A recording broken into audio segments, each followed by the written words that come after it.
from the Ticats Audio Network. This is Ticats Today with Louie Butko. Yes, it is Ticats Today for a Monday, December the 19th, 2022. 6 days away from Christmas, and the holidays, the time for getting the family together. And that's what we're doing here on Ticats Today. As I'm very pleased to be joined by David Butko. You know him as the producer on Morreale and Hitch, but he also produces just about everything else that I don't on the Ticats Audio Network. Dave, Merry Christmas, buddy. It's great to see you. It's weird that I'm seeing you through a computer screen this Christmas season. Of course, I'll see you next weekend, but Merry Christmas, buddy. This is year 2 for you in the Ticats Audio Network. Just what stood out to you about this year? About the season itself, or Ticats Audio Network. I mean, this is we launched this thing. Not really sure what we were doing. We're kind of making up as we go, right? And year 2, it definitely had a lot more structure to it. But what stood out to you? Well, we almost know what we're doing. Yeah, that's it, right? Morreale and Hitch are running out of ideas. Number 2.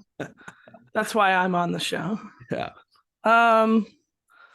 And I'm excited for the Grey Cup in Hamilton next year again. Like I'm this year I didn't really do much in-person stuff as much as last year. Last year Grey Cup was a lot of fun in Hamilton. Yeah. So I'm looking forward to that.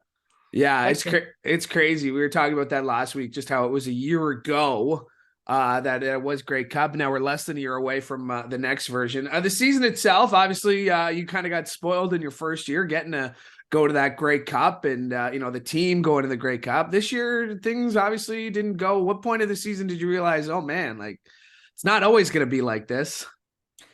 Well, I always had faith in the Cats. I mean, even like I didn't really think they'd win. I think they could have gone to the Grey Cup, but I don't know. We went to go see an Argos game once or twice this season, and I guess that was the only game I saw in person. Well, I mean, to put it into perspective and just to let listeners know, I mean, obviously we've talked about our uncle Mike Kerrigan, who obviously had a successful CFL career, Grey Cup champion with the Ticats.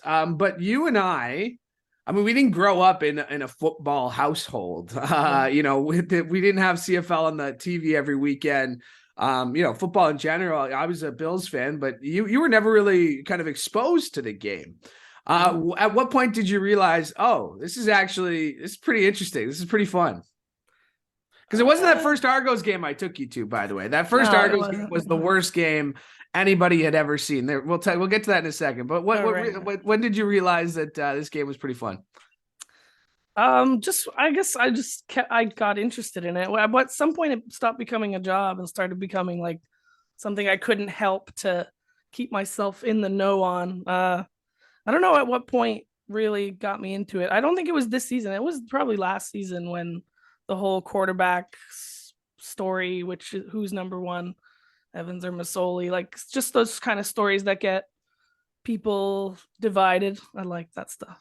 Yeah. Well, it was funny because I remember that there was one point where, you and I were talking about something and we were probably at a family thing. And like you were like genuinely like, oh man, like what's going on? What's happening? And that was pretty cool because obviously, like I said, we didn't grow up in a CFL family, but I mean we did. But now obviously it's a huge part of both our lives, Canadian Football League and the Ticats. We'll talk about that first game that you went to because obviously, you are working really hard behind the scenes on game day. Producing basically the broadcast. So there's lots going on. You had never been to a game. So last year I figured let's go to a game. And it was the worst football game I think we've ever seen. It was the Argos and Elks. It was like week 18. Yeah. Both teams were playing their bench players. You brought your buddies. We thought it'd be so fun. It was awful, man. That was just the worst game I think we could have picked. Yeah, that was the first game. And then the very next game I saw was Hamilton in the Grey Cup in Hamilton. So it was quite a different feel, that's for sure. Yeah, man. And then we tried again this year too, right? We went to another game this year.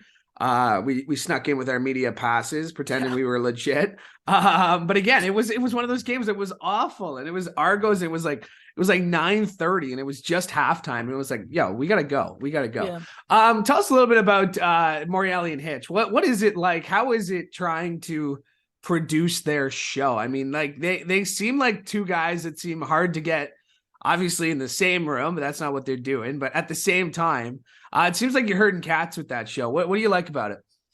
I mean, the guests this year have been awesome. They have really added a new element. Some really good. We had Paul as Ozzy as Baldston on twice. They didn't have enough of him, so they really latch on to certain guests, and they're running out of ideas, but that's not necessarily a bad thing because they get other more talented people. Well, the thing is, like, those stories are like crazy. I mean, you listen to some of these stories that they tell, and like, the fact that they're putting them out there for the world to listen to, I mean, good on them. But B, I mean, I've been around the Ticats a lot lately, the last few years. Those things just don't happen. There is a certain old school vibe to Morreale and Hitch. Yeah, for sure. For sure. And all those guests too. Like Ozzy had the crazy stories, and it definitely seems like it was a different league altogether. Like, just there wasn't as much pampering for the athletes. There wasn't as much rules and guidelines, Yeah. Sounds like they were left to their own devices. The train trips home from Montreal, they always seem to have a story or two about that, or the road trips, or sneaking out after curfew, or sneaking back after curfew. On a personal note, we're about to be uncles. Yeah, that's true. Our sister Kat is about to have a baby, and have you been following Dad's obsession about? No, I don't get it. Okay, so just to let people know, our dad is obsessed that the baby, our new nephew, it is a boy, we know that. It has to be born in January. Do you know why he has to be born in January? No. Because it is statistically more probable that a baby born in January will make the NHL versus a baby born in December. So now every day in this family group chat we got going on, Dad is putting out statistics of the number of NHLers who have made the NHL. And we can, Where did this come from? He never put us in hockey. Right. He never wanted to wake up for hockey practices.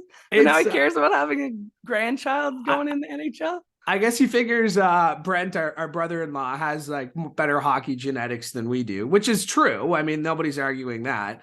But that is life living with our dad. I was trying to tell a different story about Dad. And this was before you were younger, but I feel like it's worth sharing. And you've probably heard it. The first time we were ever allowed to walk home from school by ourselves. Right. Yeah. This was Emily, Kathleen, and I, my two older sisters, and me. It was the first time, and we only lived about a 5-minute walk from our school. But the first time we were ever to walk home by ourselves, there was a man in a trench coat holding a newspaper, and he started following us home. And then we started running away, and then he started running after us. And that's our dad, man. Like, it's hard to explain him in a nutshell. And I get in trouble because Mom calls us out because I'm too much like him. But that's our dad in a nutshell. Mm-hmm. He's a weird one. He's a strange man. All right, back to football. Ticats going into 2023. Obviously, they haven't made a lot of moves. This Bo Levi Mitchell one seems pretty interesting. What do you think if they can lock this guy up? How do you feel like he can help turn us around? Well, it makes sense, right? I mean, you just get a veteran guy, try to make a playoff run. Rob Hitchcock called it on the show. Yeah, he said as soon as they released, or as soon as Bo Levi was up for grabs, he said it would make sense for the Ticats to just sign him for the year. But I'm excited. There's always been this whole the whole quarterback story though, like whether or not the quarterback is up to snuff for the Ticats, Yeah, buddy, I've been around long enough. Like I've said, the quarterback is an important position, and obviously we're all waiting to see, what happens with this Ticats, quarterback situation, and we're hopeful they'll sign Bo Levi, but the dominoes got to start to fall here, and I guess we'll wait and see. But Grey Cup, definitely something to look forward to. David, thanks for connecting with me, man. It's nice to have you. Figured it's Christmas time. Why not connect with family and loved ones? So thanks for doing this. Great to hear your contributions all year on Morreale and Hitch. And just wanted to give you a shout out for all the work you do behind the scenes, man. I know game days are pretty chaotic for everybody, but I know they're super chaotic for you. Turn around quick stuff. So thanks for hopping on, bud. Appreciate it. Yeah, thank you. And as the last note, I saw your last guest was Matt Affinek. So you're really going from the top of the food chain to just about the lowest you can go. Hey, that's what we do on the Ticats Audio Network here, bud. Thanks for doing this. This has been Ticats Audio Network. We're back later this week. Thanks for checking us out. From all of us here, including David Butko on the Ticats Audio Network, I'm Louie Butko. Hope you have a great day.